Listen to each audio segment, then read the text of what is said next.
Saya disarankan panitia untuk kira-kira barangkali kita setelah acara istirahat sebentar, kemudian sholat maghrib, dan setelah itu silakan menikmati snacknya di bagian community center atau langsung saja dibawa pulang, gak ada apa, insya Allah.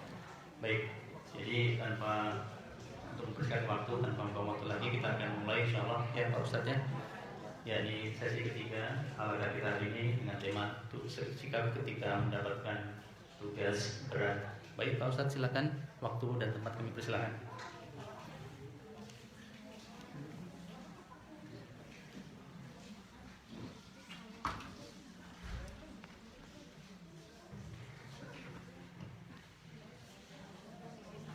Bismillahirrahmanirrahim. Assalamualaikum warahmatullahi wabarakatuh.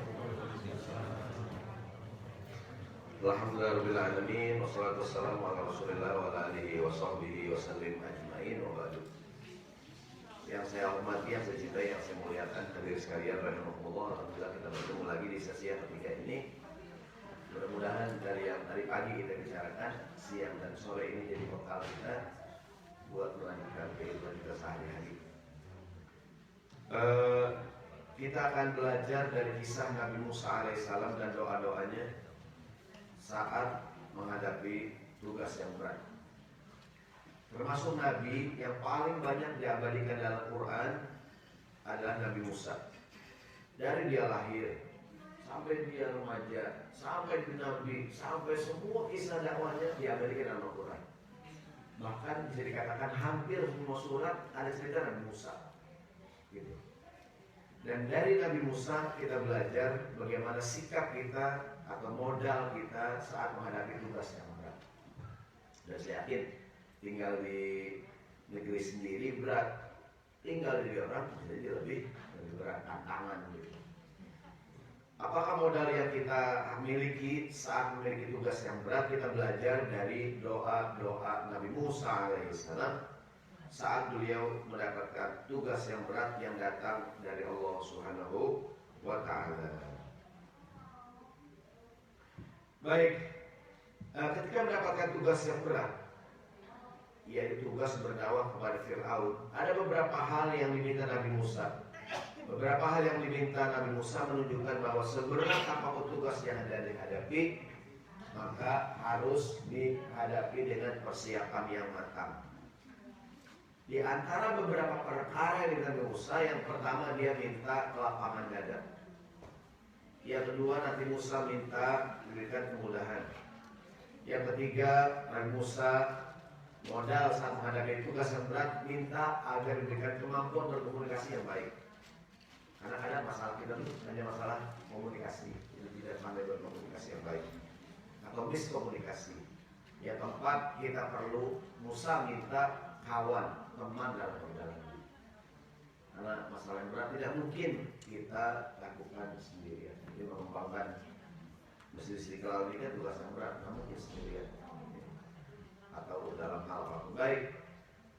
Ini semua diabadikan dalam Quran surat Toha ayat 24 sampai 35.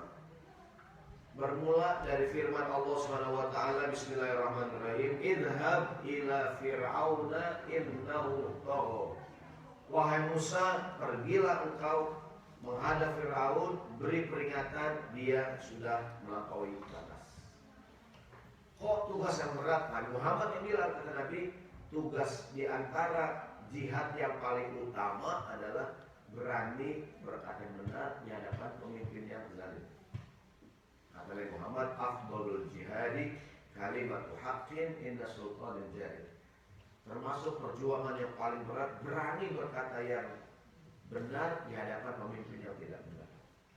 Kan kebanyakan orang lebih memilih dia, betul nggak? Daripada saya bermasalah, gimana lah gitu. Maka Nabi Muhammad mengatakan di jihad perjuangan yang paling berat.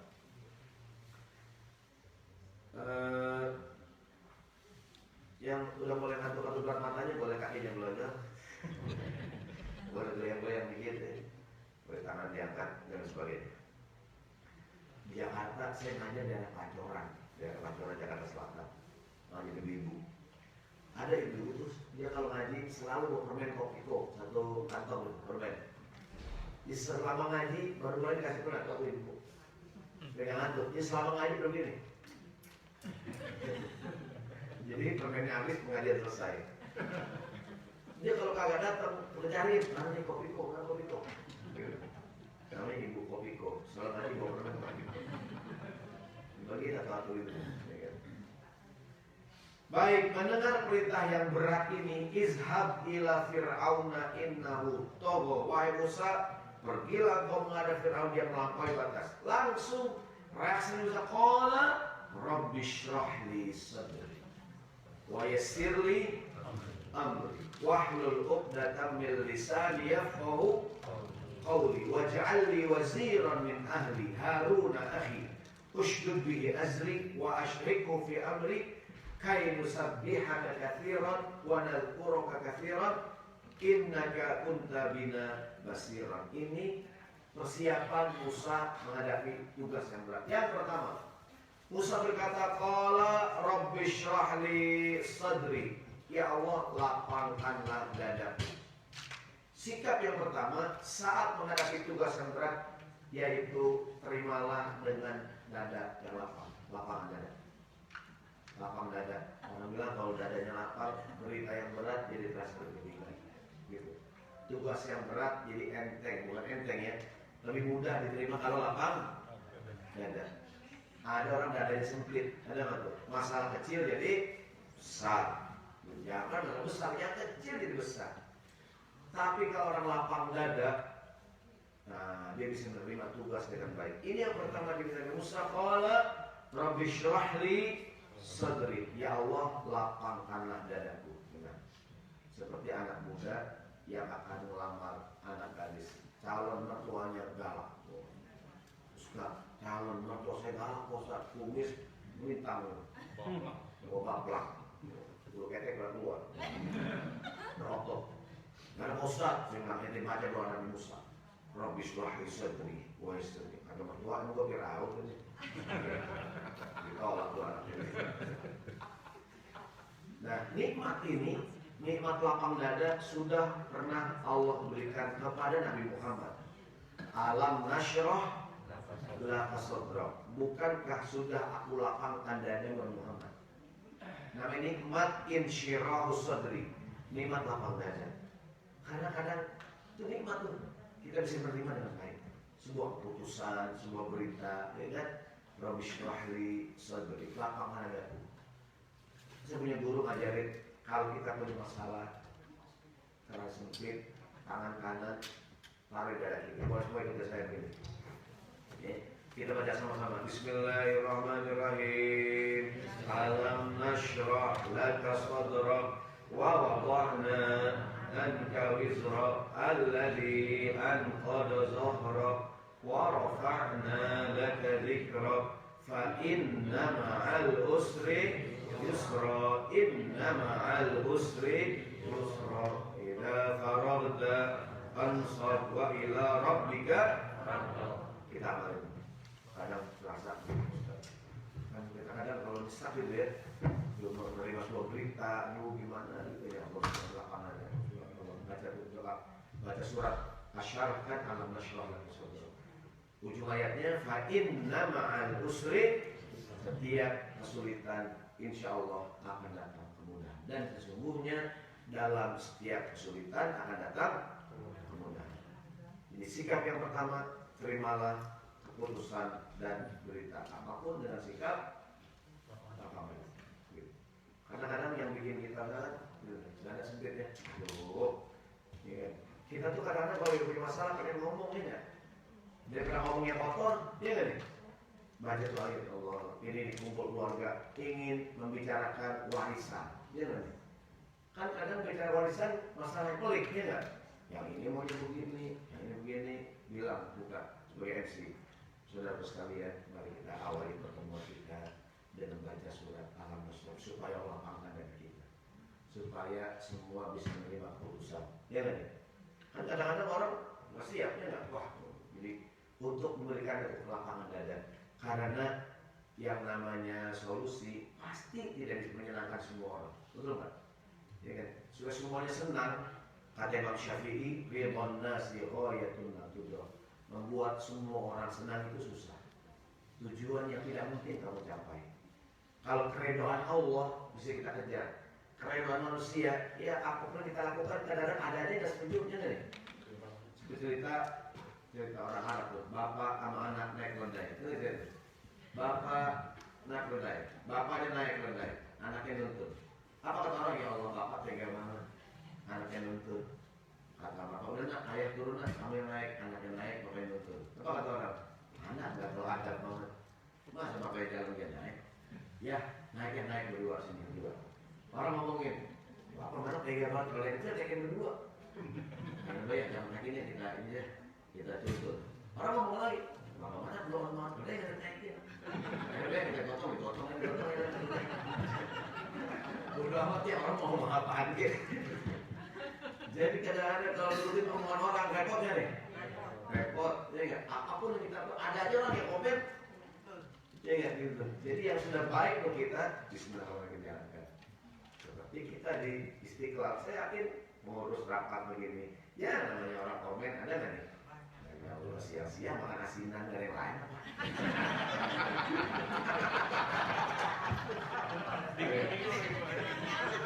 Dingin-dingin apa kayak asinan?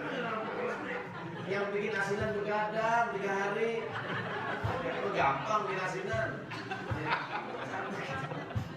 Tapi itu yang nasi semua gak ada komen ya kan? Ada yang komen. Cuma mungkinnya dikit di soto, mungkinnya tambahin, mungkinnya dikit. Mungkin 3 di soto tadi.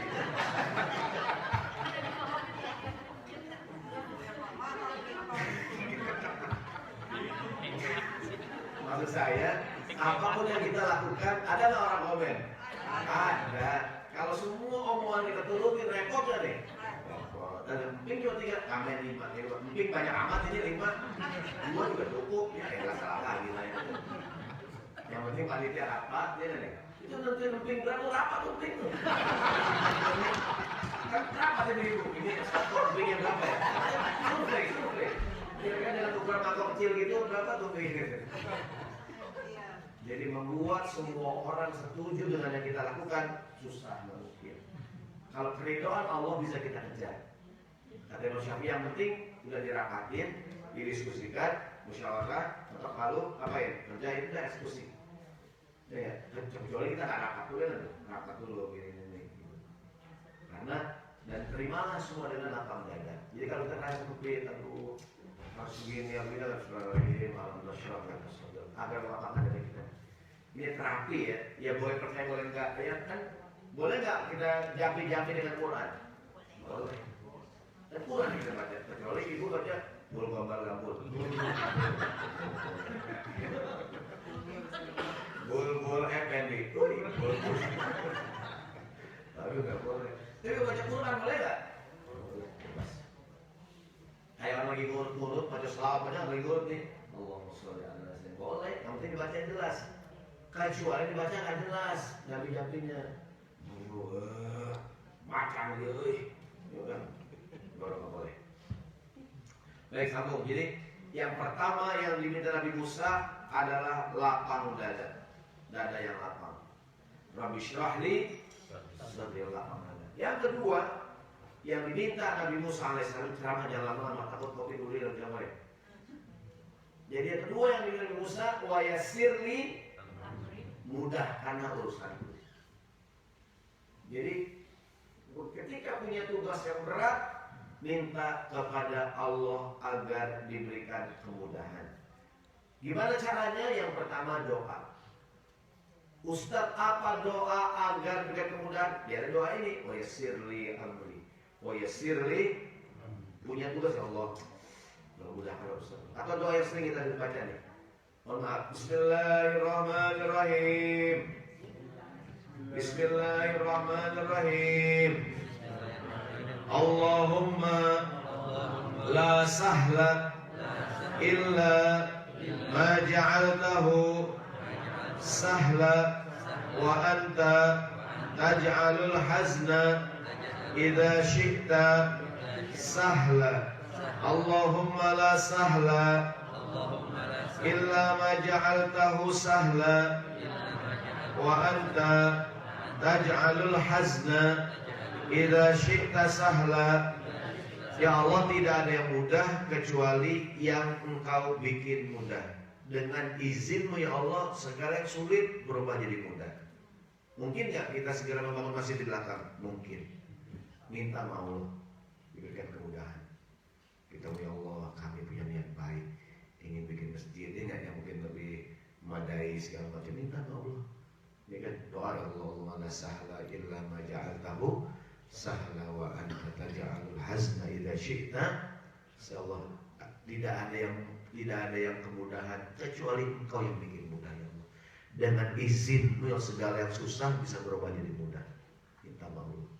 Kadang-kadang atau tadi ibu lagi melahirkan susah apa gampang Bu? Susah. Kok jadi gampang melahirkan? Allah yang bikin mudah. Min ayyi syai'in khalaqah. Min nutfatin khalaqahu faqaddara. Tsumma sabila yassara. Itu ayat artinya min ayyi syai'in khalaqah. Dari apakah manusia diciptakan? Min nutfatin khalaqahu faqaddara. Manusia diciptakan dari air mani. Kemudian Allah tentukan sebulan, 2 bulan, 4 bulan, ada ruhnya, ya enggak tuh?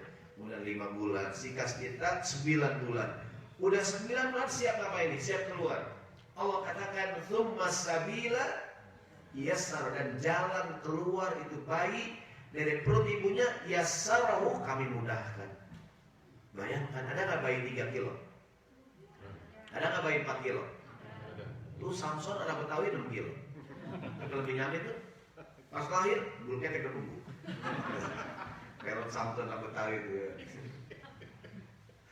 Kok bisa keluar tuh bayi kan gede? Tsumma sabila yassar, itu artinya dan jalan keluar itu bayi kami mudahkan. Aslinya susah. Di YouTube tuh banyak film-film video tentang bayi-bayi, namanya binatang melahirkan, jerapah melahirkan. Pernah nggak nonton di YouTube? Ada tuh jerapah, kakinya panjang ya 2 meter, lehernya juga banyak. Bayangkan jerapah beranak gimana coba? Ya, udah itu jerapah beranak gak ada bidanya sendirian ya. Jerapah diri 2 meter, gimana tuh? Tonton, ada di YouTube tuh untuk melihat kebesaran Allah Subhanahu Wa Taala. Gajah beranak, ada nggak? Ada film di YouTube tuh, ya kan? Kuda Nil melahirkan, ada tuh videonya. Bayangkan kuda Nil gede, gimana tuh bayi bisa keluar? Kenapa tuh binatang-binatang tuh bayi bisa keluar tuh? Tsumma sabila yassar, jalan keluar itu bayi dimudahkan. Gitu. Kalau kita pikirin gimana ya? Ya, susah ya. Kok bisa keluar deh? Gitu. Karena Allah yang bikin mudah, ya kan? Kayak ibu zaman dulu kan, ada tuh orang, saya punya tetangga tuh di Kemang tuh, di Bangkaraya. Ada ibu mau anaknya 18, banyak banget ya, dipatung nih, keluar anaknya. Udah lancar, bersih, acoy, keluar. Kok bisa keluar ya? Gitu tuh gampang. Maka kalau yang hamil, ya muyassiru yassir, ya musahhilu sahir. Ya kan Allah tuh muyassir, yang memudahkan. Allah juga musahhir, yang mau menggampangkan. Doa ya muyassir. Kalau di jalan nih, kita punya janji Allah setengah jam lagi nih. Kemudian ya Allahumma la sahla illa ma ja'altahu sahla wa anta taj'alul hazna idza syi'ta sahla. Secara pribadi ngamal itu kalau punya masalah di bandara, di mana, di imigrasi, di mana, membaca itu enggak baca. Kan doa silahul mukmin, doa senjatanya orang yang beriman, betul nggak tuh? Senjata yang diabaikan itu doa penting. Ya. Jadi kita melakukan semua segala usaha, tapi doa penting lagi jalan lagi ngobrol. Ibu-ibu bikin kue, gimana ya? Baca doa tuh, gimana daging empuk, ngomong-ngomong. Kalau di masyarakat Betawi itu, lo nggak tape uli. Kalau bikin tape nggak boleh ngomong. Nggak jadi, ngomong mulu jadi. Lu kapan jadinya ngomong mulu? Nah, gimana caranya agar diberikan mudah doa? Nabi Musa kan wa yassirli amri, mudahkanlah urusanku ya Allah. Ya namanya orang urusan katanya ya sirli amri itu yang lain yang ini. Allahumma la sahla illa ma ja'altahu. Atau banyak doa yang lain, doa agar berikan kemudahan ya musahil ya muyassir.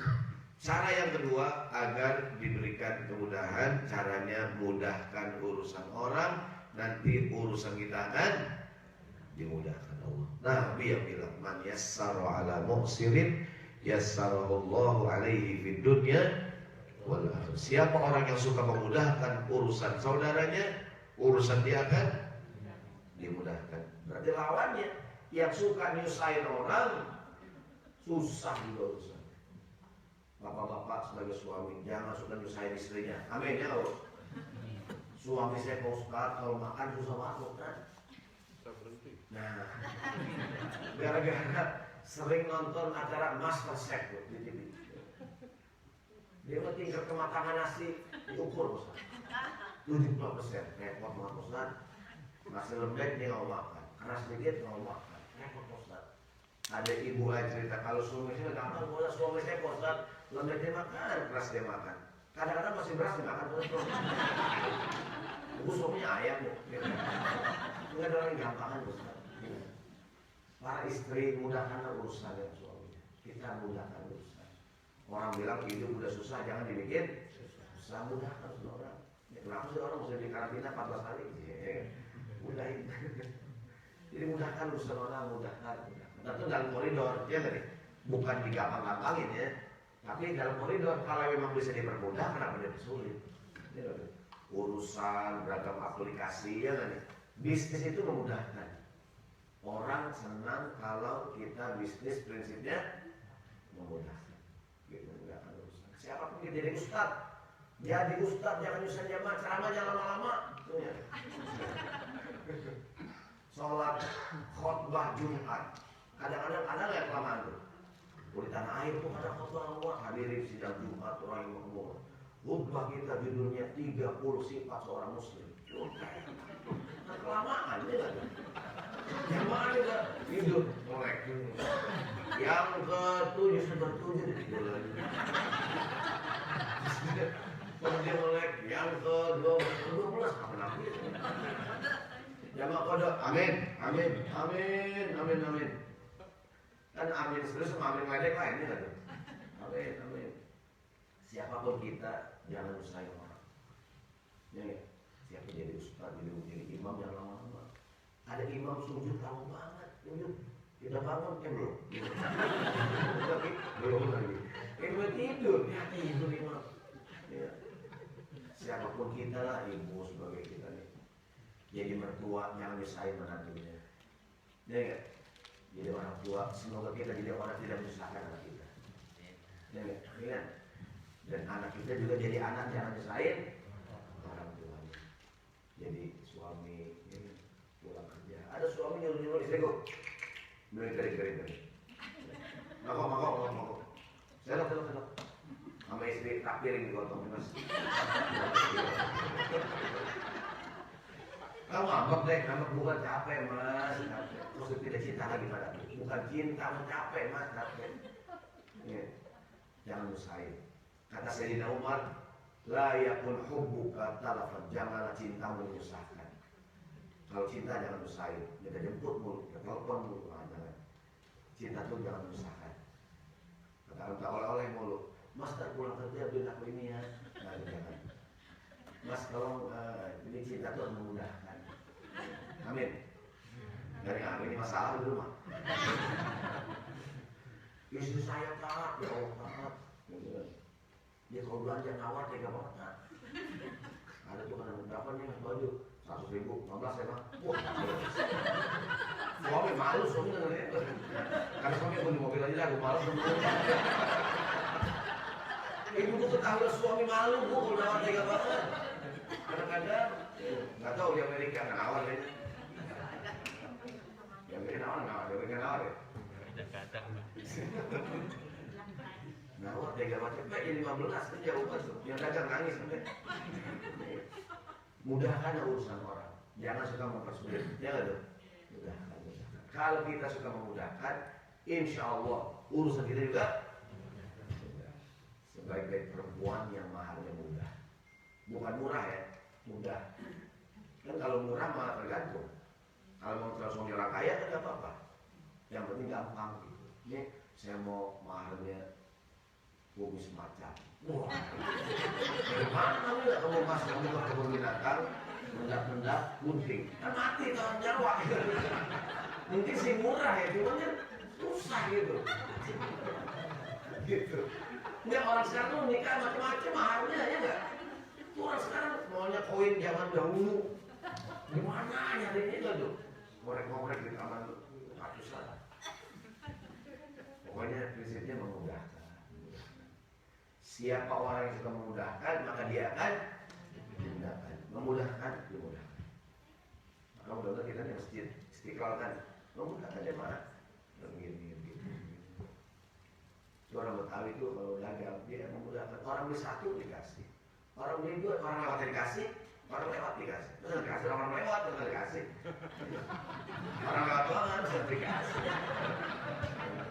Orang beli satu dikasih ya, kasih. Beli dua, orang lewat dikasih. Nah jadi yang kedua, mudahkan urusan orang, gitu. Agar orang berikan mudah. Karena kadang-kadang tinggal di negara yang namanya, kok bapak? Ya saya suka memudahkan urusan orang, Ustaz. Kalau saya tidak mudah, ada orang suka mempersulit, ada nggak tuh? Kita susah juga hidupnya. Gitu. Ada orang nggak mau kondangan, cuma gara-gara namanya salah dikit. Ya kalau pak, nama saya itu Andi, pakai Y, Andi ini Andi. Saya tuh Andi pakai Y, Ustaz nih Andi pakai I, buat saya Ustaz. Saya Andi. Repot banget, cuma beda dikit doang. Nggak kondangan Pak Haji, saya tuh udah haji, Ustaz tuh nggak ada haknya Ustaz. Si haji dua kali kan, kalau dua kali hak ya. Kalau tiga kali, hak. Gue malas kondangan. Ngapain ya nggak? Karena itu mohon maaf jika ada kesalahan dalam penulisan nama dan udah gampangin aja gitu. Kan kadang orang nggak kenal nama kita ya nggak tuh? Kepada ada orang masih Ustaz Haruni, Ustaz yang mau nikahin anak, Ustaz yang bilang Ustaz masih baca kepastian ke Ustaz Sahrini. Sahrini. Jadi dia terpesona ya nggak? Kalau si orang baik udah kondangan aja, nah ngapain dia persulit ya nggak? Ngapain dia persulit gitu? Saya yakin kan di negara ini juga selama kita dalam koridor ya, kan dipermudah gitu. Jadi kita nakal segala macam, dipermudah gitu, permudah. Jadi yang pertama Rabbi Syrah li. Jadi cara yang pertama lapang dada. Yang kedua mudah kalau bisa. Minta kemudian yang pertama agar mudah doa. Yang kedua agar mudah mudahkan urusan. Yang ketiga agar mendapatkan kemudahan sedekah. Allah berfirman Bismillahirrahmanirrahim fa amma man a'ta wattaqa wa saddaqa bil husna fasanuyassiruhu lil yusra. Adapun orang yang a'ta wattaqa memberi, bersedekah, wattaqa bertakwa, wa saddaqa bil husna, dan dia percaya dengan balasan surga nanti. Kata Allah fasanuyassiruhu lil yusra, maka kelak akan kami siapkan bagi jalan yang mudah. Bos apa nih? Berbagi. Maka orang tua lu ngajarin kalau punya hajat sedekah, ya, supaya urusan kita lancar. Ada sedekah harian, ya, rezeki kita sedekah ke dakwah Islam, Istiqlal, untuk pengembangan Islam berbagai kan. Ada sedekah. Sekarang gampang, sedekah bisa aja ya. Tinggal pencet banget, ya lihat banget, ya. Sedekah, ada orang bantuin. Tapi sebaliknya, wa amma man bakhila wastaghna. Adapun orang yang bakhil, apa bakhil tadi? Pelit, tidak mau berbagi. Wastaghna, sombong. Wa kadzdzaba bil husna, mendustakan hari. Dia nggak percaya balasan surga. Kata Allah yang pelit-pelit nih, fasanuyassiruhu lil usra, kelak akan kami siapkan baginya jalan yang suka. Tapi yang tadi yang akto, yang berbagi, diberikan jalan yang mudah. Yang pelit kasih jalannya. Kita mau gampang apa mau susah? Mau mudah, mau gampang, sedekah. Ya, tolong orang. Ya, saudara, keluarga. Sedekah yang paling bagus di antaranya yang diberikan kepada orang terdekat dalam kita. Ustaz, adik saya susah, boleh nggak saya kasih? Boleh.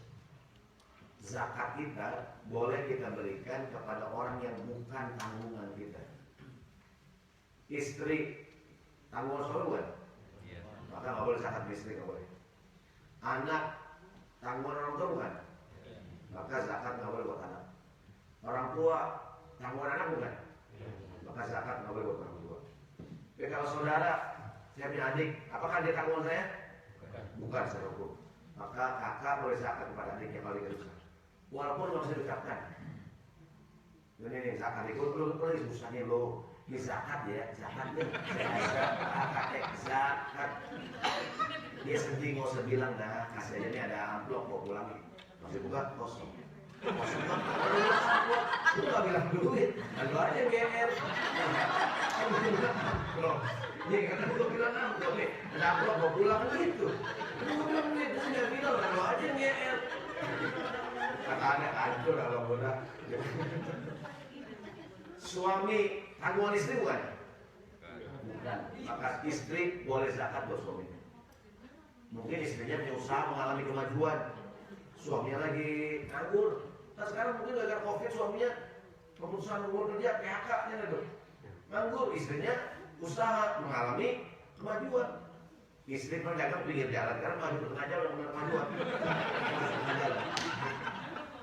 Juga selangkah lebih maju gitu. Boleh nggak istrinya zakat buat suami? Boleh. Walaupun nggak bilang-bilang. Ini mas ada amplop pakai deh. Enggak ada banget itu amplop kan. Kacau ya istri itu. Gitu. Tapi kalau suami nggak boleh buat istri karena istri tanggungan. Kalau suami bukan tanggungan. Gitu. Walaupun harus dibilang, ini mas zakat ya mas buat kamu. Nangis suaminya. Ini mas pakai aja lagi tuh nggak apa-apa. Gitu kasih. Pokoknya boleh diberikan kepada orang yang bukan tanggungan kita. Mudah-mudahan kalau mudahkan urusan kita. Ya, kalau mudahkan urusan ada hajatnya nih, ada keperluan sedekah. Mudah-mudahan dengan sedekah itu karena Allah ya. Dan kita mau di Allah mudah-mudahan ada orang yang butuhkan aku tolong. Mudah-mudahan urusan itu. Gitu. Kemudian bagus sekalian. Yang ketiga, tadi kan Musa minta Rabbi shrah li. Yang kedua Pak Yasir li. Mudahkan. Yang ketiga nih minta Musa wahlul uqdatam min lisani yafqahu. Ya Allah, hilangkanlah kekakuan di lisanku agar dia paham omonganku. Sikap saat menghadapi tugas yang berat adalah milikilah kemampuan berkomunikasi yang baik. Gitu. Humble, ya kan? Kadang-kadang masalah kita di masjid ada orang konflik, masalah komunikasi aja gitu. Komunikasi yang nggak sehatnya kan? Ya, ada masalah, kita sono, akhirnya ada ketemu, ya kan? Kayak kuping nih, dia mari. Kan kuping nggak ketemu kuping nih, dua. Dia maju dia mundur, jangan kayak kupingnya. Jadi dia lagi tangannya begini kan, dia berdamai. Gitu.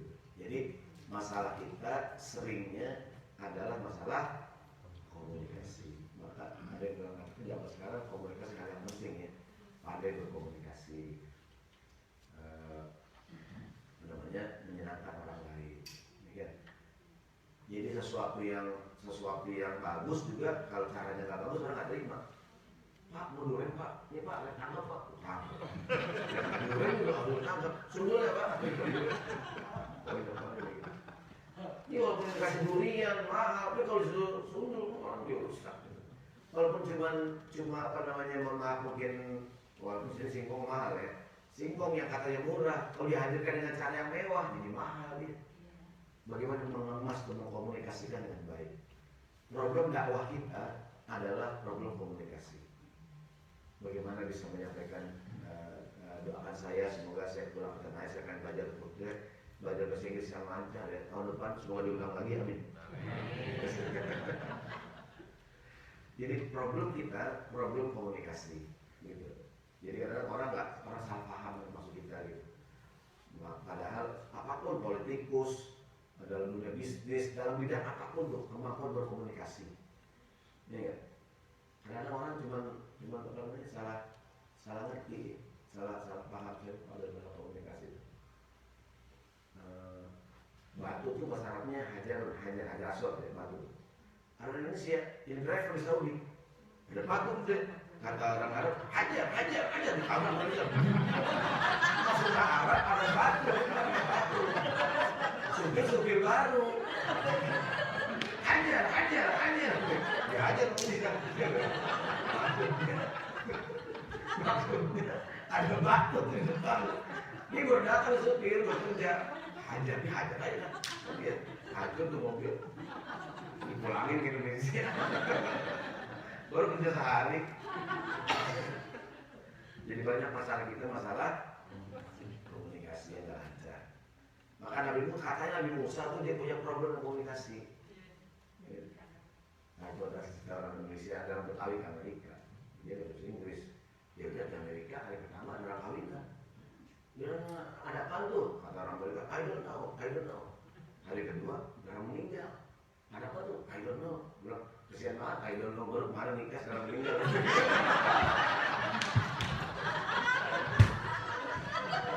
Kesian banget, I don't know. Baru kemarin, I don't know. Sekarang, I don't know, udah meninggal. Orang Amerika tadi berarti gak kasih, udah tahu ya, I don't know. Ada musian ada. Baru kemarin dia nikah sekarang meninggal, I don't know. Apa dari itu? Nabi Musa tuh katanya kecil, dia kan dilakukan Fir'aun bermimpi akan ada seorang anak yang lahirnya akan menghancurkan kekuasaannya. Tapi dia buat kebijakan kan, semua baik dibunuh.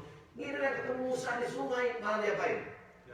Diangkat. Singkat cerita, ini lama-lama Fir'aun curiga gitu. Ada cerita tuh katanya dalam riwayat soal kan Fir'aun jenggotnya kayak kamu.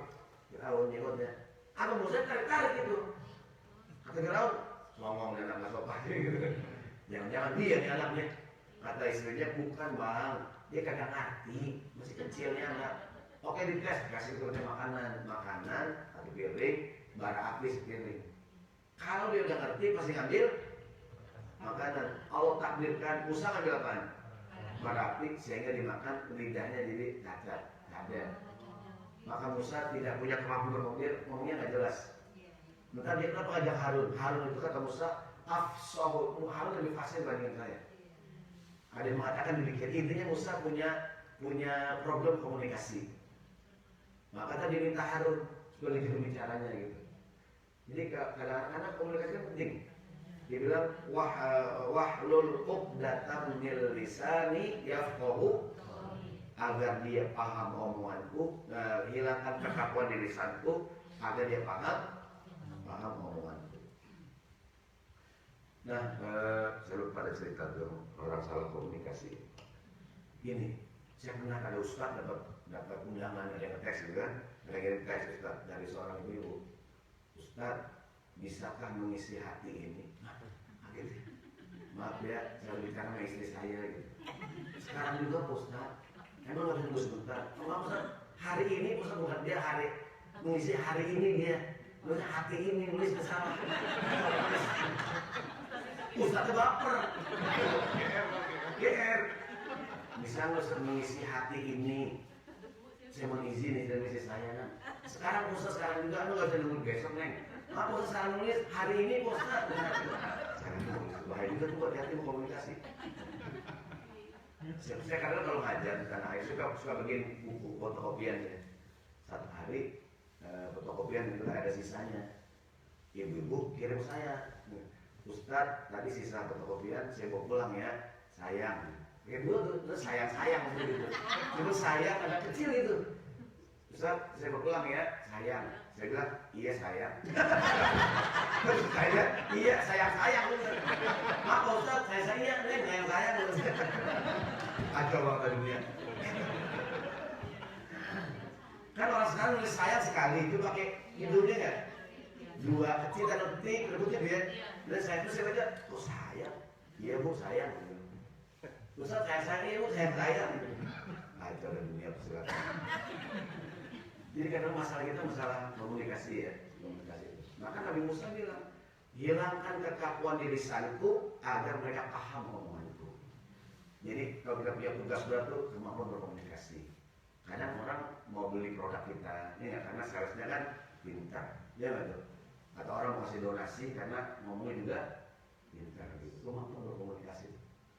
Ini juga kita asah ke anak-anak kita kan, mereka dalam bidang apapun, gitu, dalam bidang politik segala macam. Ada orang tuh kalau contohnya nih, dulu ada almarhum nih di Indonesia, saya sudah juga makanan tuh, manis, Pak Bondan Winarno, almarhum yang udah meninggal beliau.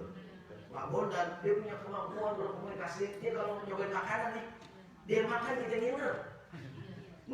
Enak banget nih, sopnya mantul banget dia. Soto Betawi ini bikinnya 3, mantap banget. Itu dia ngomong kita ngiler tuh. Dia punya kemampuan. Ya tuh, jadi kalau cerita makanan, ada Ustadz cerita tentang Muhammad, dia cerita kita nangis dengan dia. Kemarin waktu muktamar dan Pak Taufik Ismail ya, dia tampil di muktamar kan, Pak Taufik kan penyair. Dia tuh kalau bikin syair tuh, ada sajadah panjang terbentangnya tuh. Dia terus syair tuh enak tuh, ya maksudnya kami dia pintar tuh akarnya. Kemampuan kita komunikasi, atau kalau kalian berkomunikasi nih, orang yang nggak pengen beli, jadi beli, ya tuh. Kemampuan menjual. Ini juga problem kita kan. Anak-anak perlu dilatih megang mikrofon nih. Kan orang kalau belum megang mic nih, goyang ya. Ini orang belum megang mic gini. Karena mic diam, orang goyang. Iya. Di rumah beli mic buat anak-anak. Dia belajar megang mic. Dia belajar tampil. Ya. Kan orang Indonesia katanya terus saya juga dari orang Indonesia. Orang kita kurang pede doang gitu katanya. Dibanding orang India. Orang India itu katanya ngomong aja dia ngomong dia. Betul nggak? Betul nggak? Kata tuh dia sangat memiliki confident gitu. Kenapa? Sebab katanya kita tuh kalau di forum internasional negosiasi itu kurang ada tuh kemampuan itu. Maka bagus anak-anak yang lahir di sini kan mereka berkomunikasi like orang Amerika, jadi mereka lebih percaya diri. Itu anak beli mikrofon kan di rumah. Biar dia belajar ngomong kan mesti berani gitu, belajar ngomong, kemampuan berkomunikasi. Nah, Musa bilang wahlul 'uqdatam min lisani yafqahu. Kemarin saya dengan Pak Eka ke Masjid Tauhid ya kan. Sempat saya menyampaikan ternyata dakwah saya kan orang Amerika asli ini maksudnya. Dakwah itu yang bagus dengan bahasa kaumnya kayak gini. Wa ma arsalna mir rasulin illa bilisani qaumihi.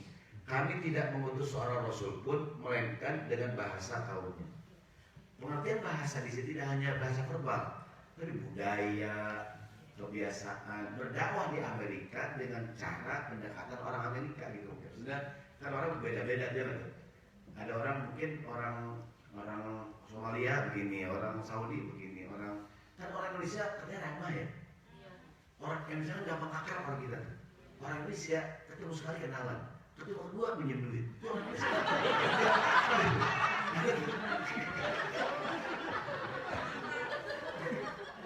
Baru kenalan, maksud lagi, Pak ada duit lagi.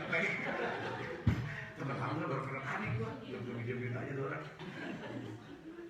Enggak, orang kita tuh gampang akrab gitu, bisa jadi modal juga sih. Kan tuh katanya orang Eropa, orang Amerika buat akrab susah tuh kan. Kalau kita kan kenal sudah my friend, he's my friend kan. Kita kan ketemu di apotek, dia ada teman saya tuh. Teman satu apotek gitu kan pernah. Karena orang kita tuh gampang akrab, mudah gitu kan.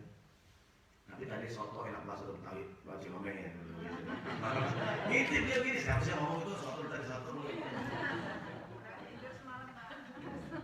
Aku terlalu makan dia nih malam-malam ya. Jadi ayat ini mengatakan dakwah itu sebaiknya dengan bahasa kaum. Jadi memahami karakter, budaya, pendekatan gitu. Jadi perlu juga dibahas pengertian bahasa di sini tidak hanya bahasa, tapi juga bahasa yang digunakan ya. Jadi bahasa itu bahasa kebudayaan segala macam, orang sini begini, orang itu. Gitu. Contoh di Saudi Arabia, kan orang Indonesia sopan, kalau jangan begini ya. Orang Arab kan harus salaman begitu. Kita aja begini. Ada guru saya cerita mengenai biji. Ini terlepas apakah pakai besi itu budaya atau agama, karena semua agama juga pakai tutup kepala. Ini gini nih. Tapi kalau kita tidur, biji dibuka gitu. Kalau tidur jangan begini biji, begini. Kenapa begini? Supaya rahmat Allah turun. Ada cerita jamaah Indonesia lagi sembahyang, rukuk takut bijinya, belum ke bawah. Ya begitu tahiyat, banyak duit di sini.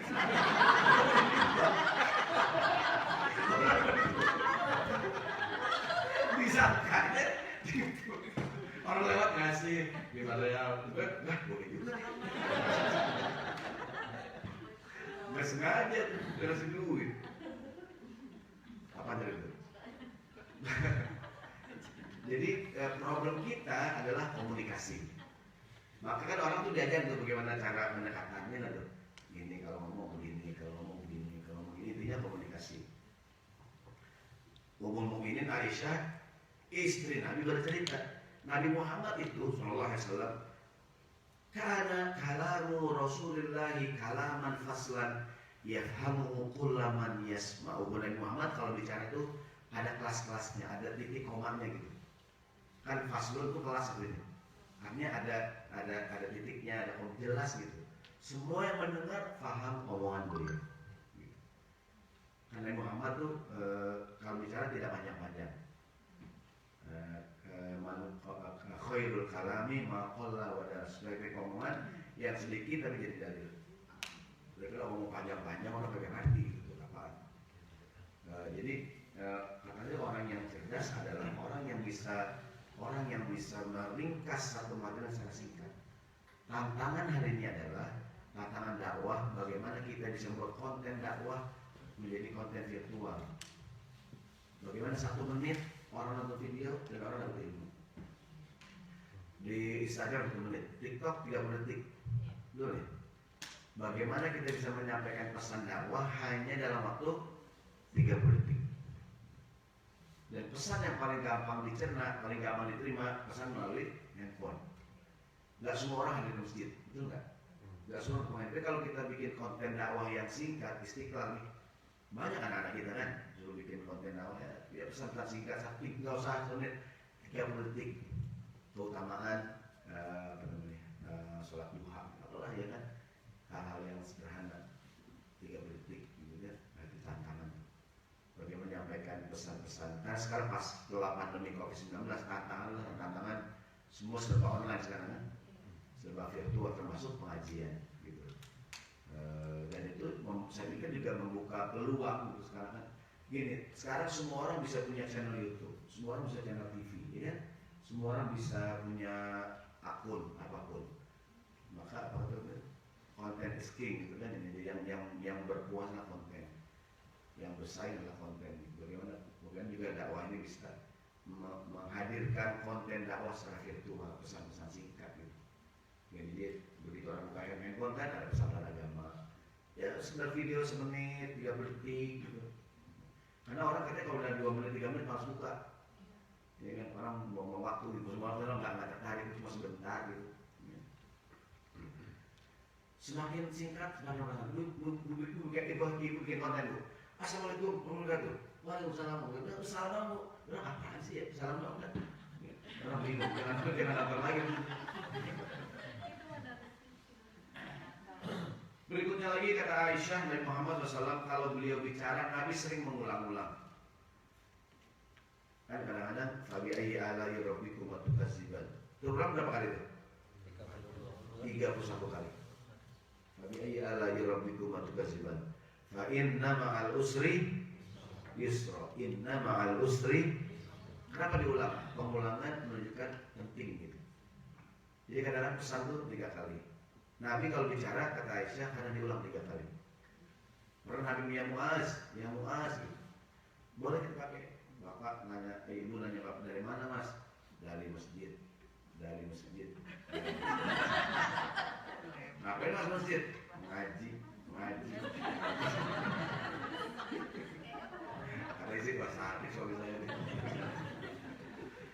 Jadi kadang-kadang tuh peringatan penting. Kayak orang briefing safety kan, orang kerja dengan risiko tinggi. Tiap pagi briefing safety lah tuh. Yang saya bilang sama itu juga ya, itu penting tuh.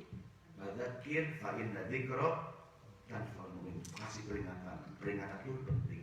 Walaupun sama itu juga gitu. Ingatkan.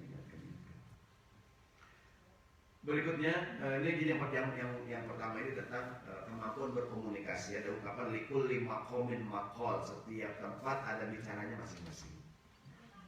Ngomong dengan orang pedesaan begini, orang kota begini, dengan orang kantoran begini, dengan begitu, ya. Ada gaya bicaranya. Kalau di Indonesia banyak tuh mahasiswa KKN, kuliah kerjanya tak ke kampung ya, lagi masa kampus kagak aktif itu di kampung. Nah, dalam rangka era globalisasi ekonomi di mana minyak sudah merokok, jadi stabilitas dan ekonomi serta normalisasi, apa orang kampung kagak ngerti gitu. Jadi ngomong gampang-gampang aja dah. Yang keempat yang diminta Nabi Musa adalah dia minta kawan dalam perjalanan. Waj'al li waziran min ya Allah, aku minta wazir, teman. Jadi kalau kita punya tugas berat, kita perlu teman yang membantu, tim yang kuat dan solid. Sehebat apapun kita, Muhammad Salah tuh di Liverpool yang kemarin Mesir kalah Mesir tuh Piala Afrika dari Nigeria. Jadi sehebat apapun Ronaldo, dia main bola, emang sendirian. Berapa orang main bola dia? 11 orang. Walaupun Lionel Messi canggih, ini enggak, hanya 11 orang. Jadi Nabi Musa tahu bahwa perjalanan ini perlu orang yang mendukung dia. Maka Musa minta kawan. Walaqad atayna Musa al-kitaba wa ja'alna ma'ahu akhahu Harun wasdaku. Kata Allah, aku telah kirim Musa dengan kitab dan aku jadikan baginya Harun sebagai pembantunya. Jadi Nabi Harun jadi nabi dengan permintaan Nabi Musa. Dia menjadi partner Nabi Musa. Kenapa Musa pilih Harun? Wa akhi Harun wa afsahu minni lisanan. Harun, saudaraku, dia lebih fasih dibandingkan aku. Musa. Jadi yang namanya kawan tuh bisa menguatkan. Apa sih fungsi teman? Teman dalam perjalanan pertama menguatkan. Dan teman harus disertakan dalam urusan kita nih. Mungkin ke pengurusan Istiqlal ya, ada pengurusnya ya. Ya. Jadi jangan sampai teman tidak dilibatkan. Gitu. Karena kata Nabi Musa, wa ushdud bihi azri, agar dia Harun menguatkan aku, wa asyrikhu fi amri, dan bersamaku dalam urusanku. Jadi teman dalam perjalanan harus menguatkan. Teman dalam perjalanan harus disertakan, ya kan? Diajak ngomong gitu. Jangan sampai dia tim tapi nggak dia ngomong, ya enggak? Nah, jadi Musa itu bilang, ya Allah, ini Harun bersama dan menguatkan aku. Ingat, kayak suami sukses lantaran dukungan dari istri. Doa istri mustajab, Bu. Kalau suami, wah Ustaz, kok saya karirnya naik-naik ya? Tanya istri, doanya apaan? Jangan-jangan istri berdoa, ya Allah, suamiku cukup ya Allah. Aku tahu kelakuan dia mau cukup dah ya Allah. Kalau dia naik dia makin ngaco, ya Allah cukup dah gitu. Maka gak naik-naik suami karir gitu. Dengan doa istri. Pulang umrah tuh suami istri, suaminya doa dekat Ka'bah, istri mendoakan. Suami doa nangis-nangis, kata sih, amin ya Allah, amin ya Allah, pulang umrah dinikah lagi. Kok nikah lagi mas? Kan kamu yang amin dekat Ka'bah. Nah, ini. Maka ibu kalau suami doa dengerin kapan dengerin, jangan bilang aja Bu. Kadang-kadang suami, ya Allah amin, amin. Kata istri, amin. Doa nenek mustajab. Orang tua tuh doa orang tua. Cucu lahir, nenek doa nggak tuh? Oh ya Allah, semoga cucuku hidupnya senang, kemana-mana naik mobil, megang duit yang banyak. Jadi kan naik cucunya. Kemana-mana naik mobil, megang duit yang bisa kepok gitu. Namanya nanya, kok aja jadi naik gue nih doa terus spesifik doanya. Gak boleh malu loh. Jadi apa yang dibilang Musa, teman, sehebat apapun kita nggak mungkin sendirian. Maka insya Allah kita akan memakmurkan ini masjid ya. Ada presiden ini, ada Pak ada semua pengurus, tapi juga perlu penguatannya, tim yang kuat, dan yang tim harus disertakan. Nabi Muhammad sering minta pendapat istrinya, ya kan? Jadi perempuan juga harus didengarkan gitu. Kan dalam suami, Mas, Menurut aku, nggak usah ngomong wah nggak ngerti gitu. Ya perempuan juga perlu didengarkan suaranya. Kemudian yang terakhir, Musa dengan Harun, pasangan yang serasi ya? Iya, tapi yang namanya pasangan serasi ada aja konflik. Musa pernah berantem sama Harun, ya kan? Begini ceritanya, wahai Harun kata Musa, aku mau pergi. Ini tolong Bani Israel jagain nakalnya orang nih, ini enggak? Sehingga Musa pergi, Bani Israel Harun jagain. Begitu Musa pergi, Bani Israel ngapain? Bikin patung anak sapi. Musa pulang. Kaget Musa, oh begini nih. Musa marah. Harun diapain? Ditarik rambutnya. Ini kan? Wa alqal alwaha wa akhadha bi ra'si akhihi yajru ilaihi. Musa marah, dipegang lembaran-lembaran. Musa kan dilemparin, Harun ditarik rambut. Marah Musa. Padahal Musa dan Harun serasi ya. Yang namanya partner kadang-kadang ya, tapi kita Musa minta maaf gitu. Jadi yang namanya orang kerja bareng kadang-kadang ada nggak konflik, ya nggak ada ya namanya orang kerja jangan baper biasa aja gitu. Ya mungkin jadi capek kali, ya gini gitu. Kadang-kadang kita dalam tim kan kayak orang rumah tangga, ya kita ngurus masjid. Apa sih fungsinya teman? Fungsinya teman menguatkan, dan teman harus disertakan dalam urusan. Jangan sampai ada teman dalam satu tim tapi tidak merasa dilibatkan. Jadi kata Allah, ya Allah Harun nih sertakan dalam urusan. Yang kelima, yang terakhir beneran, apakah modal saat menghadapi tugas yang berat? Minta pertolongan kepada Allah. Itu tadi ujung ayatnya kata Musa, innaka kunta bina basir, ya Allah, dan engkau selalu bersama kami dalam urusan kami. Jadi agar urusan jadi mudah, mintalah Allah bersama kita. Apapun kita lakukan, kita bilang Bismillahirrahmanirrahim. Bismillahi tawakkaltu alallahi la haula wa la quwata illa billah. Punya urusan segala macam.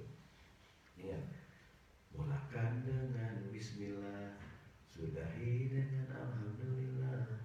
Bisa nggak? Ada bisa. Jadi ini ujung ayat kainu sabbihaka katsiran wa nadhkuruka katsiran innaka kunta bina. Basya Allah, aku dengan Harun bertasbih yang banyak. Aku dengan Harun berzikir kepadamu. Ya Allah, kami berdua tahu engkau kunta bina basiran, engkau selalu bersama kami, melihat, memperhatikan apa yang kami lakukan. Jadi ujung-ujungnya punya tugas berat apa ini? Milikilah kedekatan dengan Tuhan, dengan Allah Subhanahu Wa Taala. Ya. Nabi Muhammad tuh di awal dakwah Islam, qiyamul lail tahajud hukumnya wajib karena jadi bekal gitu, ya kan? Saya kemarin waktu kursus tauhid itu ada satu kalimat yang saya foto, hadis Nabi saya bacakan di kursus tauhid. Ada satu dengar kayak hadis itu, ada satu hadis Nabi bagus banget. Begini, ini hadis Nabi SAW bunyinya, ya ma'syaral muslimin, syammiru fa innal amra jaddun, wa ta'ahhabu fa innar rahila qaribun. Wahai orang yang beriman, bangunlah, qiyamul lail, karena ini urusan yang serius. Dan siap-siaplah karena perjalanan ini akan panjang. Jadi modal untuk ini dekat dengan Tuhan, qiyamul lail, baca Quran, ya enggak? Karena tidak mungkin kita bisa mengemban tugas yang berat kecuali dengan pertolongan Allah Subhanahu Wa Taala. Jadi ini bunyi hadisnya, ya ma'syarul muslimin syammiru fa innal amra, bangun, ayo bangun. Ini perkara bukan main-main. Kita punya niat pengen bangun masjid ya, insyaallah ya. Dan ini bukan niat yang main-main nih, ya enggak? Wa ta'ahhabu, dan siap-siap, fa innar rahila qaribun, karena kesempatan kita bertemu dengan Tuhan dikit lagi gitu, umur kita pendek. Ya, ini perkara yang serius, sementara umur kita nggak lama lagi gitu. Maka mudah-mudahan niat baik kita akan membangun masjid dimudahkan Allah Subhanahu Wa Taala, dan juga kita jadikan tempat ini tempat yang menyenangkan dan tidak hanya buat warga Indonesia di Houston kan, ini buat umat Islam dan semoga menjadi oase, menjadi tempat yang baik pengembangan dakwah Islam. Insyaallah, amin ya rabbal alamin. Ya kan demikian kajian di sore hari ini. Tema kita namanya sikap saat menghadapi tugas yang berat. Jadi sehebat apapun tugas yang kita emban, mudah-mudahan dengan persiapan-persiapan tadi bisa kita wujudkan dengan baik. Ya. Demikian sekali, saya nggak panjang-panjang, takut kekenyangan nih, ramah 3 kali. Semoga yang sedikit ada manfaatnya, dan mungkin silakan kita akan kembangkan, kita diskusikan kalau ingin kita diskusikan. Sekian, saya serahkan kepada pembawa acara. Assalamualaikum warahmatullahi wabarakatuh. Jazakallahu khairan atas makalahnya Pak Ustaz Sahroni. Ibu-ibu, bapak-bapak, demikian tadi diberikan pemaparan atau halakah tentang sikap bagaimana dalam menghadapi tugas berat. Jadi kalau ada pertanyaan, barangkali saya buka untuk pertanyaan, untuk komentar, barangkali juga untuk mengembangkan diskusi dari yang Pak Ustaz berikan tadi. Barangkali 3 pertama saya berikan, kalau tadi kepada ibu, sekarang kepada bapak-bapak lebih dahulu. Silakan bapak.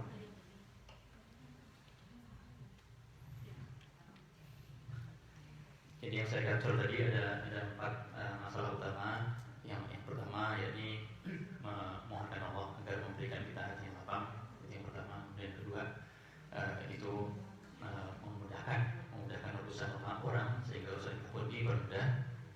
Kemudian yang ketiga, saya capture ada 5, terus saya ingat 4 kalau nggak salah. Yang ketiga itu kemampuan untuk berkomunikasi dengan baik, menyampaikan masalah sesuai dengan apa yang hadirin kita bisa mengerti. Dan yang keempat itu kalau saya tidak salah yakni memohon pertolongan kepada Allah agar urusan kita dipermudah. Saya missing 1, barangkali yang 1 bisa diisi oleh bapak-bapak yang ingat.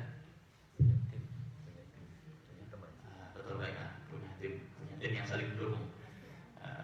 Bagaimana? Silakan bapak-bapak. Ibu-ibu, kami persilakan untuk pertanyaan atau komentarnya, silakan. Baik, barangkali bisa saya buka mungkin ya Pak Ustaz, atau saya boleh minta izin. Tadi Bapak memberikan paparan tentang hadis Nabi Musa saat beliau masih kecil. Saya kok belum pernah dengar itu ya Pak ya. Kira-kira apakah itu Israiliyat atau Israiliyat Pak ya? Baik, jadi begini, saya ada satu buku judulnya Madrasatul Anbiya, jadi madrasahnya para nabi. Di buku itu cerita mengenai setiap nabi punya pelajaran. Nah, di buku itu ada cerita mengenai Nabi Musa. Ya, di dalam kitab Al-Azkar, Imam Nawawi mengatakan untuk bagaimana apa hukumnya menggunakan hadis yang lemah, hadis dhaif. Dia mengatakan hadis yang lemah boleh digunakan selama bukan masalah hukum. Kalau masalah hukum harus Al-Quran atau hadis yang sahih. Tapi kalau hadis yang dhaif boleh digunakan untuk keutamaan ibadah.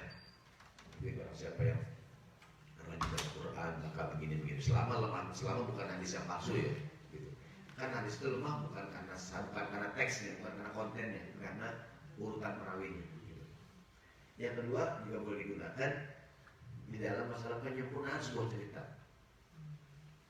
Termasuk riwayat Israiliyat. Rasulullah mengatakan kata Nabi, riwayat Israiliyat jangan kamu terima semuanya, jangan kamu tolak semuanya. Kan banyak riwayat yang disampaikan dari Israel, termasuk cerita yang tadi saya sampaikan dari Israel. Maka atau ada kila yang mengatakan demikian. Nah itu kan hanya sekedar penyempurnaan sebuah cerita, tapi tidak bisa digunakan sebagai sumber hukum. Kalau sumber hukum harus Al-Quran atau hadis yang kuat gitu. Termasuk ketika orang berani mengharamkan yang haram. Aslinya segala sesuatu hukumnya halal. Kalau kita bilang haram harus ada dalil yang mengatakan haram. Kalau halal harus pakai dalil. Ustaz makan daging ayam, mana dalilnya? Neng, kalau yang halal harus pakai dalil. Karena aslinya semuanya halal, kecuali yang diharamkan. Maka yang haram mesti pakai dalil. Kenapa kita tidak makan daging babi? Karena ada dalilnya. Gitu. Tapi kalau kenapa kita makan daging kambing? Itu mengatakan selama tidak dilarang berarti boleh. Dan sebenarnya banyakkan yang halal, banyakkan yang haram. Bahkan yang halal. Dan diharamkan cuma disebutkan doang, maka sebenarnya yang di serial itu yang haram sebenarnya. Karena asli semuanya halal sebenarnya kan. Yang dikasih label cukup karena di mall nih, ini daerah sini yang non halal itu udah semuanya halal. Nah jadi sebenarnya begitu nggak tahu karena alasan tertentu yang sekarang yang halal dikasih label halal gitu. Nah, jadi intinya bahwa selama bukan masalah hukum, hadis yang dhaif atau riwayat yang sudah boleh dipakai selama tidak itu tidak terlalu gitu, apalagi hadis yang palsu kan atau riwayat yang sudah tapi yang terlalu malaikat tingginya sekian ribu meter, Nabi Musa panjangnya sekian, dari mana sebenarnya gitu? Kan orang dulu tuh gede-gede katanya di Jeddah, di Saudi Arabia ada kan orang Saudi menghindari monumen yang bentuknya manusia, maka monumen Saudi itu bentuknya ada bola dunia, baru dilihat bola dunia itu apa itu bola Nabi Adam gitu. Ada kan di bekas sepeda gede, orang bilang sepeda Nabi Adam. Kalau pulang dari Mekah mau ke Jeddah itu ada pabrik, ada cerobong asap, itu rokok Nabi Adam. Orang ada. Jadi menurut saya kalau ada riwayat yang terlalu berlebihan, kita boleh meragukan, apa iya begini, apa iya begitu. Dan kalau itu kesempurnaan sebuah cerita, itu diperbolehkan. Begini, Quran itu jarang menyebutkan nama orang, nama, kota, tanggal, tahun. Karena belajar sejarah itu tentu mengenal tahun penting, tapi yang penting adalah apa hikmah yang kita ambil. Dulu saat kita belajar sejarah zaman kita sekolah SD, kita cuma diajarkan menghafal tanggal-tanggal, bulan-bulan, ini tanpa diajarin apa hikmah daripada peristiwa yang terjadi. Nah di Quran, ketika Allah bercerita sejarah lebih kepada apa hikmahnya gitu. Dan Quran jarang bicara mengenai kayak nama perempuan, hampir nggak ada Al-Quran. Perempuan di Quran cuma Maryam doang. Padahal kontribusi perempuan besar nggak? Besar. Nabi Musa kan berapa perempuan tuh, ibunya yang menyelamatkan, yang mengangkat dari sungai. Tapi ibunya cuma Ummi Musa. Siapakah nama ibunya? Nggak ada. Riwayat Israeliat mengatakan nama ibunya si Fulan. Siapakah nama istri Musa? Nggak ada. Nabi Muhammad, siapa nama istrinya? Nggak ada di Quran. Yang ada cuma istrinya. Nabi Adam, siapa istrinya? Ada nggak di Quran? Nggak ada. Hanya sebutkan anta wa zawjuka. Menurut saya gini, pertama katanya perempuan memang bukan tonjol-tonjolin gitu. Yang kedua, cerita sejarah itu kadang lebih kepada apa hikmah yang kita ambil. Walaupun menghafal tanggal, tahun juga penting. Yang kita kembali tadi bahwa riwayat Israeliat boleh diambil selama tidak berlebihan. Tapi kalau riwayatnya berlebihan, ya kata ulama jangan diambil. Jadi demikian lebih soal. Baik, terima kasih Bapak Ustaz atas penjelasannya. Bagaimana silakan para jemaah.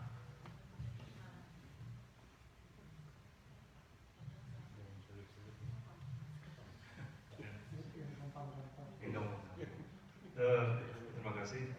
Pertanyaannya bukan pertanyaan tapi lebih ke komen atau lebih minta saran. Kan tadi di dalam salah satu pemaparan bahwa masalah komunikasi. Nah, kalau kita di sini mungkin dalam ruangan ini saja kita bisa berkomunikasi karena kita hampir seumur atau ada lebih tua tapi lebih kurang punya background yang sama. Tapi gap yang paling besar adalah kita dengan anak-anak dan generasi berikutnya. Ya, bahasa kita itu tidak sama. Katakan kita bisa bahasa Inggris, tapi bukan itu poinnya. Bahwa mengkomunikasikan sesuatu kepada generasi penerus yang kita maksud baik, mungkin mereka melihatnya itu cara berpikir orang Indonesia lah gitu. Dan di sini pasti dalam perjalanan Pak Ustadz banyak menemui masalah seperti ini. Terima kasih. Bismillahirrahmanirrahim. Ya mungkin semua juga sama-sama belajar. Katanya cara agar kita bisa berkomunikasi dengan anak, kita masuk dunia mereka. Katanya saya punya anak bekas 5 SD. Dia sering nonton Hatta Halilintar. Dia sering nonton itulah. Saya kadang mau Wafa, kamu tahu nggak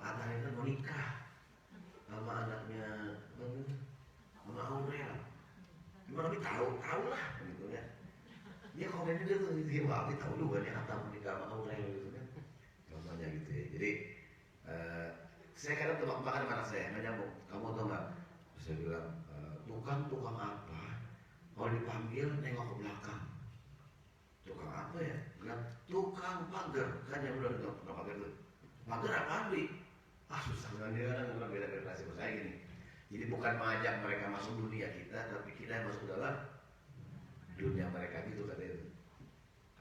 Mungkin seperti anak-anak yang lahir di sini besar di dunia mereka kan mungkin tidak beda dengan beda dunia kita zaman dulu. Jadi kalau mereka kita ajak ke dunia kita kagak ngerti dia. Ya, tapi kalau kita berusaha masuk ke dunia mereka gitu, dunia anak-anak zaman sekarang kan, dunia ya supaya bisa ngobrol. Yang kedua tuh katanya agar orang mau terbuka, kita terbuka duluan. Kalau kita membuka diri, orang juga akan membuka diri. Seperti saya minta, Pak nomor telepon saya Pak, berapa nomor telepon Bapak gitu. Dibandingkan Pak, berapa nomor telepon Bapak? Dia pun malas kasih, dibandingkan kita ini nomor telepon saya, mana nomor Bapak itu contoh. Jadi kata itu kalau kita mau membuka diri, maka anak juga bisa membuka. Jadi ya kata sih komunikasi ya. Jadi kita cerita, kayak anak saya nggak tahu anak di sini gimana, pokoknya ya kalau saya sih pengalaman saya tadi itu, saya ngomong sama anak saya bukan dunia saya mau saya mau dunia mereka. Kayak sekarang nih anak sekarang dia umumnya yang adalah namanya dunia media sosial ya. Jadi bagaimana kita bisa masuk dalam dunia mereka, itu yang saya ini. Tentu masing-masing kita punya ini lah ya, punya kiat-kiat tersendiri gitu untuk membangun. Katanya berusaha jadi teman anak kita gitu kan, ngobrol gitu. Walaupun enggak, tapi sih pengalaman pribadi saya kalau kita mulainya kita yang membuka diri gitu, mereka juga mau membuka diri. Bahkan hal-hal yang mungkin kayak tadi saya ngomong anak saya tuh dia lagi, wah dunia saya bukan dunia saya banget gitu, ya kan, BTS gitu kan, kemudian apa tuh, Blackpink gitu kan. Kan dunia mereka tuh gitu. Saya nanya, Wafa tau nggak kamu Lisa Blackpink? Nah, ibu tuh nggak pernah Lisa Blackpink? Nggak kenal, kurang tahu gitu orangnya. Saya bilang tau nggak kamu Lisa Blackpink tuh? Gini. Dan kok Abi tahu ya gitu kan? Dan saya juga googling dulu kan, kalau Blackpink itu anggotanya Lisa, si A, si B, si C gitu kan? Gitu albumnya ini. Untuk sedang masuk aja gitu, sedang masuk supaya nyambung omongan, karena wah ini bokap gue nyambungnya omongan gitu ya. Gitu. Jadi ya kan anak sekarang gitu, anak sekarang kan dunia namanya dunia K-pop kan. Bahkan K-pop masuk ke PBB malah tuh. Ini kan BTS ya kan. Dia bicara sama budaya. Bayangkan tuh grup K-pop dia bicara di ini kan di PBB. Artinya buat masuk doang gitu. Biar terus satu bapaknya dengan K-pop itu gue juga. Anaknya tobat bapaknya terusan. Anaknya ngaji bapaknya terusan. Dia ikut masuk doang gitu. Karena yang saya tahu sih ya mungkin anak kita beda-beda kecenderungannya. Buat masuk doang kan gitu. Karena kan kita mesti masuk ke omongan mereka gitu. Nyambung. Mereka juga bosan ngobrol kalau ngomongin omongan kita kan. Kamu tau nggak Rasulullah bersabda udah ya. Kira-kira ini cuma pengalaman doang ya, saya nggak tahu berapa kali gitu. Jadi masih berusaha masuk ke dunia mereka gitu, supaya kita tahu. Ntar ujung-ujung kita pakai penting buat membuka diri aja, ngobrol buat omongan. Bola lapis sholat, kayak begitu. Maksud saya konteksnya ke agama gitu Pak. Jadi mengajak kalau kita udah ngobrol kosong begitu mungkin biasa. Kalau dalam Islam sih pertama jadi antara caranya keteladanan kayak gini. Kenapa Nabi Ismail jadi anak yang taat? Karena bapaknya orang yang taat. Karena ibunya Siti Hajar juga istri yang taat. Kenapa sih Ismail begitu? Orang bapaknya Ibrahim taat, ibu juga jadi keteladanan. Ada yang mengatakan buah jatuh nggak jauh dari pohonannya, gitu pada leksannya. Bapaknya begitu, anaknya sama gitu. Bapaknya mau bersianan, anaknya mau subuh, susah juga ya. Jadi katanya fil abad fil abna, apa yang pada anak biasanya turun kepada ada anak orang tua bisa nurut kepada anak-anaknya gitu. Itu keteladanan. Yang kedua juga doa. Satu hari ada seorang anak muda ketemu Nabi. Dia bilang, ya Rasulullah, izan li bizina. Nabi di baru Islam, izinkan aku berzina Nabi. Masih muda. Aku nggak mabok, siap dah. Berjudi aku tinggalkan. Nabi berzina aku nggak bisa Nabi. Izinkan aku berzina. Kemudian kata Nabi, kamu tahu nggak perempuan yang kamu berzina dengan itu adalah kalau nggak istri orang, anak orang, atau saudara dari seorang, atau ibu. Kamu nggak kalau ibu kamu, saudara kamu, istri kamu, putri kamu berzina orang nggak mau, Nabi sama orang juga sama. Kemudian Nabi pegang dada muda ini. Nabi Muhammad tuh kalau memberi nasihat dengan cara memegang bagian tubuh orang yang dinasihatin. Kita juga sama kalau ngasih anak jangan jauh-jauhan. Anak dulu, kenapa kamu mau sekolah? Kenapa? Nah, masalah. Maunya dekat juga. Nabi itu kalau selalu kasih nasihat pada sahabat dipegang. Ada yang boleh doain, dipegang Nabi dari dipegang. Nabi doain, Allahumma tahhir qalbahu waghfir dhanbahu wa hassin farjahu. Ya Allah, sucikan hatinya, ampunin dosanya, jaga kemaluannya, jaga kehormatannya.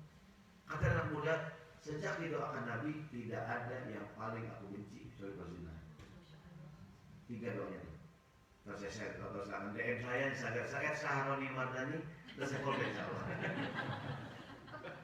Di doanya 3, Allahumma tahhir qalbahu waghfir dhanbahu wa hassin farjahu. Anak kita nih pengen udah doain kan, Allahumma ya Allah bersihkanlah, tahhir qalbahu, sucikan hatinya, wa hassin farjahu, waghfir dhanbahu, ampuni dosanya, wa hassin farjahu, jaga kehormatannya. Ini kan doa apaan tuh mah? Ini nak supaya kau jaga Allah. Ayah mah doain. Ayah sering ya. Doain. Ya Allah, sucikanlah hatinya, ampuni dosanya, dan jaga kehormatannya. Doa. Ini kisah nyata juga di Mampang. Ada seorang ibu, anaknya hafiz Quran. Dia punya kebiasaan tiap anaknya berangkat dipegang kepala, baca Fatihah. Berangkat ke sekolah nih, baca Fatihah dua orang dolin, amin, gitu. Dia yakin. Dibacanya sebelum makan, salam halim kan, doain. Kesini ibu bacain Fatihah gitu. Doa kan Fatihah Quran boleh kan ya, boleh Quran boleh kan, kekuatan doa gitu orang bisa. Jadi komunikasi kan berdekatan sama anak. Semoga nyambung dengan yang ditanyakan. Mulallam bismillah. Demikian jazakallahu khair. Semoga 3 sesi ini bermanfaat. Kalau ada banyak kalimat yang kurang baik tapi kurang berkenan, mohon dibukakan pintu maaf yang seluas-luasnya. Insya Allah kita akan bertemu lagi esok siang, esok pagi di gelombang dan tempat yang sama. Assalamualaikum warahmatullahi wabarakatuh. Baik, Ibu Bapak-Bapak, kita akhiri dulu sesi ketiga ini sekarang. Saya harus mengkoreksi pengumuman yang awal tadi saya berikan karena masih setengah jam lagi untuk sampai ke maghrib. Maka insya Allah kita bisa beristirahat sambil menikmati snack, dan saya mohonkan kepada ibu-ibu, bapak-bapak yang memiliki keluhan waktu untuk tetap di sini melakukan sholat maghrib berjamaah insya Allah. Assalamualaikum warahmatullahi wabarakatuh.